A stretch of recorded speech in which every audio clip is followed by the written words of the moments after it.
ସାଙ୍ଗମାନେ ହନୁମାନଜୀ ମନ୍ଦିର ପ୍ରତିଷ୍ଠାର 21 ଦିନ ହେଇଗଲା। ଆଜି 21 ପୂଜା ହବ। ଗେଲୁ ସେଠି ପହଞ୍ଚିକି ତା ତାମସା ଚଲେଇଛି।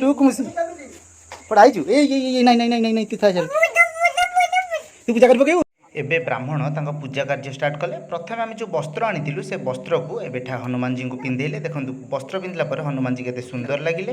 ତାପରେ ଯେଉଁ ଉତ୍ତରୀୟ ଅଣା ହେଇଥିଲା ସେ ଉତ୍ତରୀୟଟାକୁ ଏମିତି ତାଙ୍କ ହାତରେ ଓହଳେଇ ଦେଲେ। ତା ସହିତ ହନୁମାନଜୀଙ୍କର ପସନ୍ଦିତା ଲଡ଼ୁ, ଗୋଲାପଜାମୁ ଆଉ ତା ସହିତ ସମସ୍ତ ପ୍ରକାର ଫଳ ଅଣା ହେଇଥିଲା। ସେ ଫଳକୁ ନେଇକି ଏବେ ପୂଜା ହେଲା। ଆଉ ହନୁମାନଜୀଙ୍କ ପାଇଁ ସବୁ ଫଳରୁ ଗୋଟେ ଗୋଟେ ଅର୍ପଣ କରାଗଲା। ନଡ଼ିଆ ବାଡ଼ାଗଲା। ନଡ଼ିଆ ବାଡ଼େଇ ଟିକେ ଭଲ ଭାବରେ ଏବେ ସେ ପୂଜା କରିନେଲେ। ପୂଜା ଅଲମୋଷ୍ଟ କମ୍ପ୍ଲିଟ୍ ହେଇ ଆସିଲାଣି। ଏବେ ହନୁମାନ ଚାଳିଶା ପାଠ କରାଗଲା।